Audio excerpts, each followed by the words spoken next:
जय मसीह सम्पूर्ण दर्शक तथा श्रोता मित्रहरूलाई हाम्रो जीवित आशा कार्यक्रममा फेरि पनि स्वागत गर्न चाहन्छु। तपाईहरू आराम कुशलै हुनुहुन्छ भन्ने आशा पनि राखेको छु।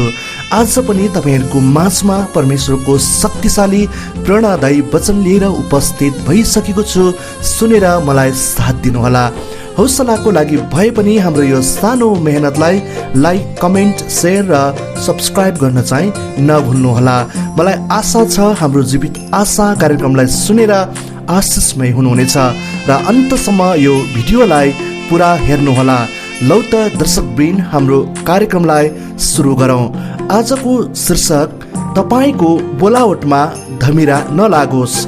एफिसी 4 को 1 देखि 4 पद। येशूलाई विश्वास गर्नु आफैमा कति महान आशिष हो। संसारका अरबौं मानिसहरूले यो आशिष पाउन सकेका छैनन्।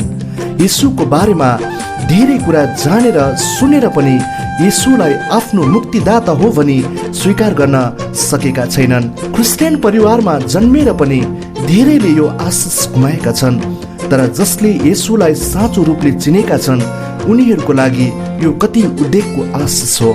जीवनमा गरिएका सबै पापको क्षमा र नरकको अनन्त मृत्युबाट छुटकारा पाएर जीवनको यात्रामा हामी लागेका छौँ। त्यसैले स्वर्गको निश्चयता हामीलाई दिएको छ। यस संसारमा रहन्जेल जीवन बिताउन चाहिने सबै शक्ति र सामर्थ्यको प्रतिज्ञा हामीलाई दिएको छ। वाकई क्रिस्चियन जीवन कस्तो उद्वेग र रहर लाग्दो जीवन छ। हुन त परमेश्वरले मानिसलाई सृष्टि गर्दा नै रहर लाग्दो जीवनको लागि सृजन भएको हो। तर पापले मानिसलाई त्यो रहर लाग्दो जीवनबाट अलग गर्दै आजको यो कहाली लाग्दो जीवनमा ल्याइ पुर्यायो।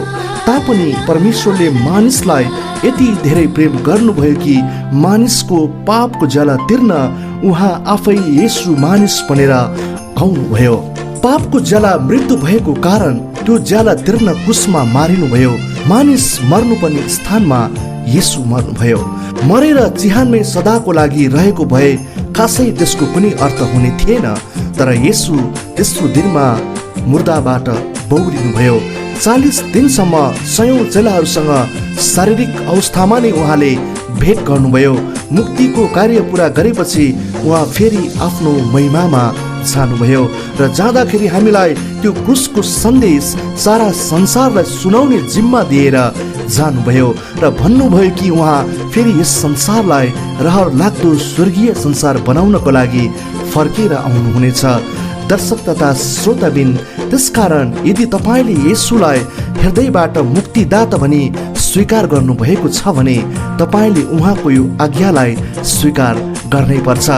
जसरी सकिन्छ, जुन तरिकाले हुन्छ, मानिसलाई सुसमाचार सुनाउनु हामी सबैको कर्तव्य हो। येशूलाई प्रेम गरेको यो प्रमाण हो। मानिसले अर्ह्याएर होइन, कुनै पेसाको रूपमा पनि होइन, येशूलाई प्रेम गरेको कारण हामी उहाँको प्रेमको बारेमा सबैलाई बताउन चाहन्छौँ। येशू बिना मानिसहरू पापको कारण नाश भइरहेका छन्, नरकको डरलाग्दो यात्रामा छन् भन्ने कुरा थाहा पाएपछि हामी आफू मात्र यो रहर लाग्दो जीवनमा रमाउन सक्दैनौँ। हामीलाई मानिसले जतिसुकै दुर्व्यवहार गरे पनि यो रहर लाग्दो जीवनको सन्देश उहाँहरूलाई हामीले सुनाउनै पर्छ। त्यति मात्रै नभएर क्रिस्चियन जीवनको अर्को रहर लाग्दो पाटो हो मण्डली। मण्डली परमेश्वरको राज्य हो। जहाँ मण्डली छ त्यहाँ परमेश्वरको राज्य हुन्छ।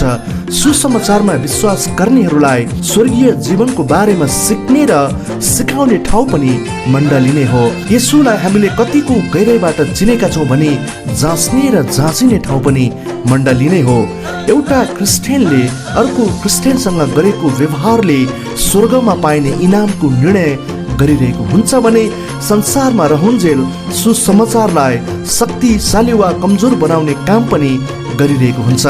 सम्बन्धहरूमा सुधार ल्याएर स्वर्गको निम्ति इनाम कमाउने ठाउँ पनि मण्डली नै हो। सुसमाचारको निम्ति अविश्वासीहरू भन्दा पनि प्रेम रहित र शरीरका अभिलाषामा जीवन बिताउने क्रिस्चियनहरू नै बढी बाधक हुन्छन्। संसारका ज्योति र नुन हुनुको सट्टा त्यस्ता क्रिस्चियनहरू अविश्वासीको आँखामा पट्टी र नाकमा दुर्गन्ध भइदिन्छ, जसको कारण उहाँहरू येशूले दिने रहर लाग्दो जीवनबाट सदाको लागि वञ्चित हुन जान्छन्। येशूका वचन अनुसार मानिसलाई सुसमाचार सुनाउन हामीले पहाडै उचाल्नु पर्दैन। एकले अर्कालाई प्रेम मात्रै गरेको खण्डमा संसारका मानिसले येशूलाई चिन्नेछन्। त्यसकारण यदि तपाईलाई नयाँ मानिससँग सुसमाचार सुनाउन अप्ठ्यारो लाग्छ भने चिनेको विश्वासी मित्रहरूसँग अगापे प्रेममा रहेर त्यो संगतिबाट परमेश्वरले तपाईलाई चलाउनु हुनेछ। परमेश्वरको राज्यमा हामी कोही पनि बेरोजगार छैनौँ। हामी सबैलाई केही न केही बोलावट दिएर परमेश्वरले यहाँ राख्नु भएको छ। त्यो बोलावटलाई निश्चित गर्ने ठाउँ, त्यो बोलावटलाई प्रयोगमा ल्याउने ठाउँ हो मण्डली। मण्डलीमा प्रेमिला सम्बन्ध र संगतिबाट हामी परमेश्वरको बोलावटलाई पुरा गर्न सक्छौँ। मण्डलीमा हुने सेवा, संगति र प्रार्थना सभाहरूमा सके जति भाग लिइरहेको खण्डमा हामीले आफ्नो त्यो बोलावटलाई पुरा गरिरहेका हुन्छौँ। दर्शक तथा श्रोताबिन, पवित्र आत्माको फलले भरिएको विश्वासीलाई मण्डलीमा पाउँदा जुनसुकै पास्टरले परमेश्वरलाई हृदयबाटै धन्यवाद दिन्छ। कारण पास्टरीय सेवाको मुख्य उद्देश्य नै त्यस्ता विश्वासीहरू उत्पादन गर्नु हो। अगापे प्रेमले भरिएको मण्डलीले धेरै मानिसहरूलाई येशूमा ल्याउनेछ।